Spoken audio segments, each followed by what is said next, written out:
Bonjour tout le monde.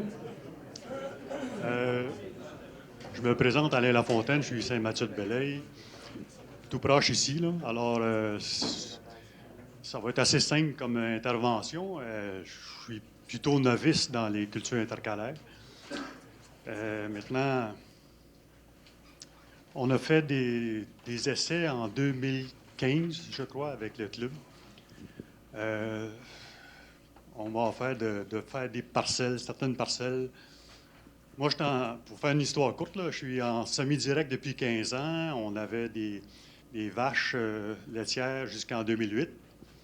Et puis, c'est ça, je fais deux cultures seulement, soya, maïs. Je suis bien conscient que ça serait préférable d'en avoir trois, là, mais et 73 hectares en culture, alors c'est pas beaucoup. Puis, j'aimerais mieux le dire en acre, ça serait un chiffre un peu plus gros, là, ça donnerait 180. Mais c'est comme ça. Alors, en faisant maïs, soya, mais moi, je suis toujours au 30 pouces, toujours en semi-direct. Alors, en 2015, on a commencé à faire de la culture intercalaire. On a essayé toutes sortes de mélanges dans des petites parcelles. Comme méthode de semence, on avait un semoir à l'air avec une rampe, ce qui fonctionne très, très bien, en pratique, disons, hein. On a fait seigle, radis. Non, ça, c'est en 2010. En 2016, on a fait plusieurs mélanges. Il y avait 2016, le 4 juin, on a fait régras, seulement que régras, le 4 juin, dans le maïs. Le maïs était peut-être à 4 feuilles. Ça a donné des résultats moyens. Au, au début, c'était moyen. Ensuite, en fin de saison, c'était meilleur. Mais étant donné qu'on a fait juste un passage de glyphosate, vous m'entendez bien? Bon, OK.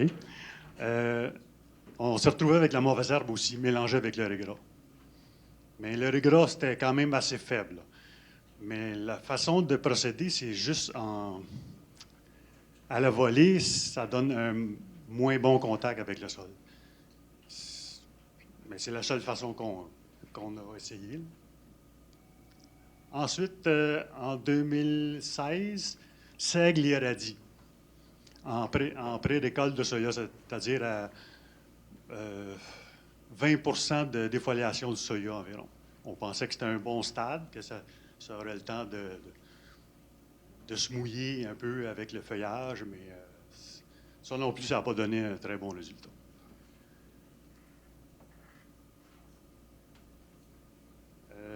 C'est ça, à cause du deuxième passage le plus tard possible, qui est ma façon de faire normalement, ça nous retarde un peu pour ensemencer. Alors, ça, c'était la façon qu'on a pris, hein. Pour la précision, par exemple, ça va très bien, sauf, c'est ça, c'est la levée qui était difficile. Peut-être qu'on a eu une année sec, la première année, surtout, là.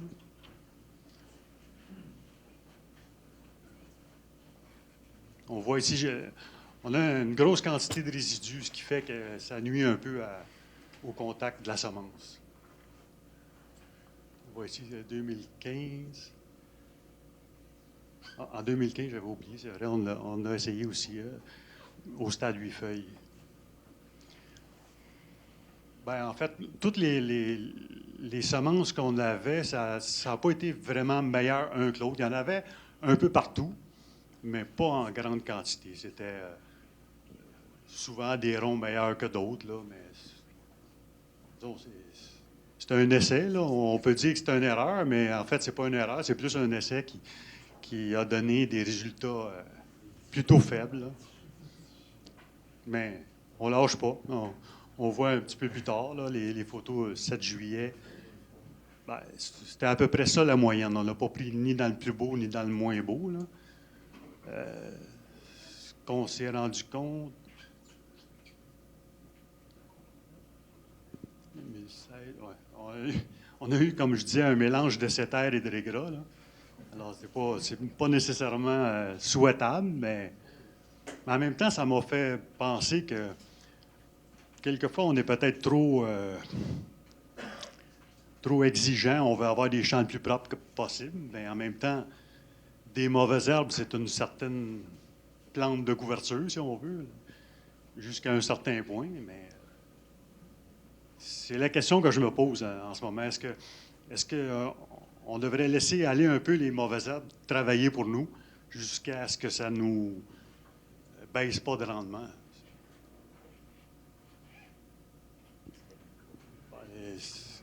On commence la culture intercalaire justement pour améliorer la structure du sol.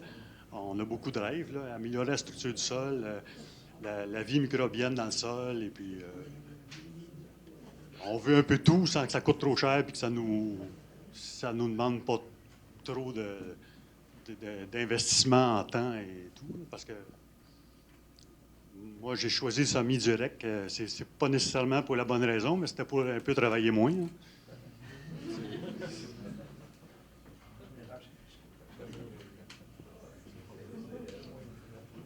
Ben, les résultats à ce jour, c'est assez faible, là. Ce qu'on veut essayer peut-être plus tard, c'est semer plus tôt pour avoir plus de chances de germination.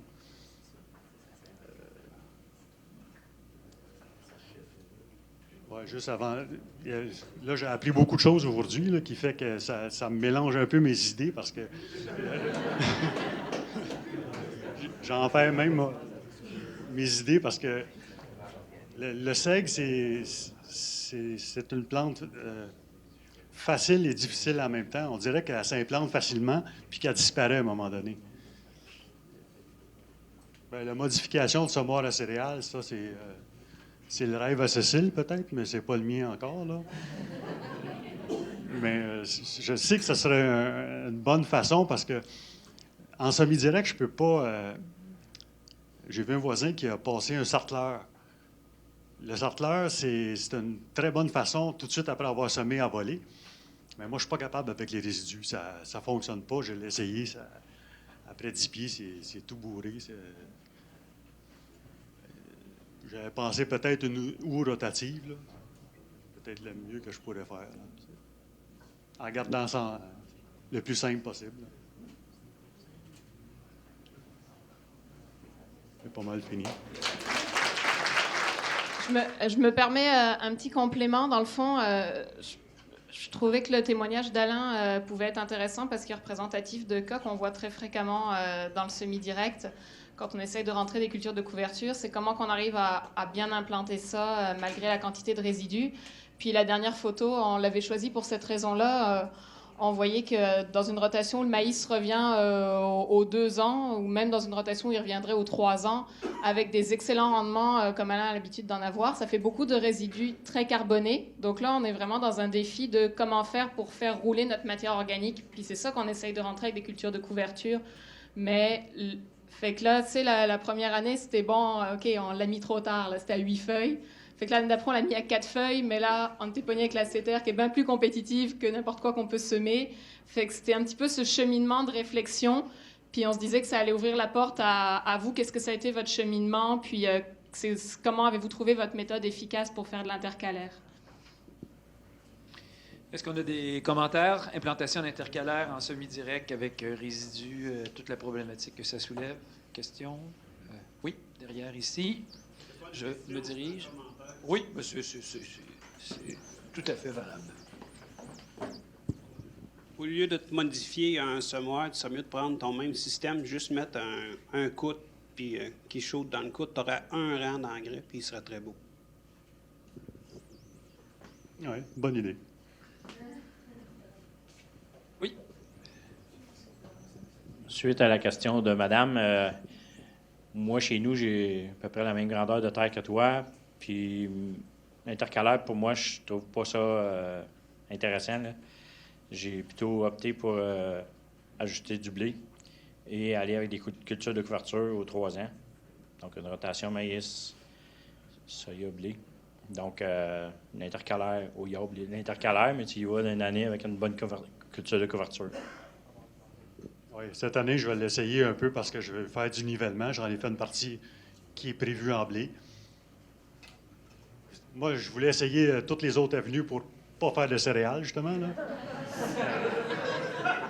Il faut essayer. Là. Oui, Bruno et monsieur. Moi, c'est pas une question. Moi, je suis un peu dans la même situation. Aujourd'hui, je fais maïs soya. Je faisais du foin avant que je commercialisais. On s'ennuie du foin pour ça. Là. Oui, mais depuis l'année passée ou l'année d'avant, j'ai arrêté question de temps. Là. C'était toujours au mauvais moment. Il fallait faire les foins, ça n'avait pas d'allure. On n'a même pas d'animaux. Là. Fait que, mais aujourd'hui, je suis un peu dans la même position que vous. Moi, j'ai fait des intercalaires. Ça fait 2 ans que j'en fais. L'année passée, ça a été juste fait avec un APV, durée grasse entre les rangs de maïs. J'ai plus ou moins aimé. C'était sec aussi. Là. Mais l'année d'avant, ça a été semé avec un Great Plains avec le club de Sylvie. Là. Très, très impressionné. Puis moi, c'est vers ça que je m'enligne. Ouais, nous aussi, on attendait justement d'avoir accès au sommoir, ce qui est jamais arrivé, là, mais peut-être l'an prochain. On va le garder à Montérégie-Ouest. Dernière question. J'avais une dernière question. Oui, c'est plus un commentaire. Vous savez qu'au MOPAC, on a le temps de réfléchir entre 2 discussions, ben des fois, avec mes collègues, là, quand on s'ostine un petit peu, mais dans mon rêve, pour les producteurs, certaines recherches ont prouvé que la position de l'engrais est très importante. Fait que quand vous appliquez du 32 au centre, puis vous mettez un petit APV qui sème à côté, en bande, etc., bien, le 32, il est comme en 15 pouces. Hein?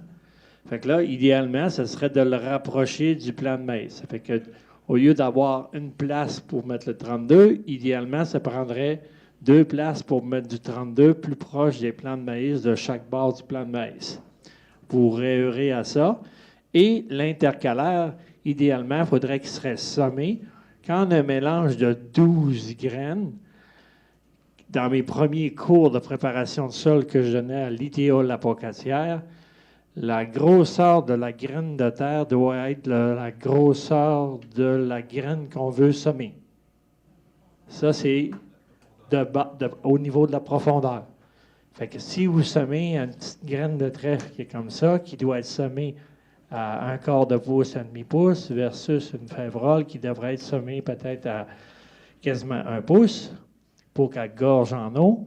Fait que vous avez du temps pour réfléchir comment modifier vos affaires tranquillement, pas vite. Il y en a un probablement qui est plus patenteux, puis un jour, il viendra ici en avant présenter sa modification de sa part outil pour mettre en même temps qu'il met du 32 dans le maïs, plus proche de son plant, puis des plantes intercalaires à différentes profondeurs. Fait qu'il y a encore de place pour aller jusqu'à ma retraite facile.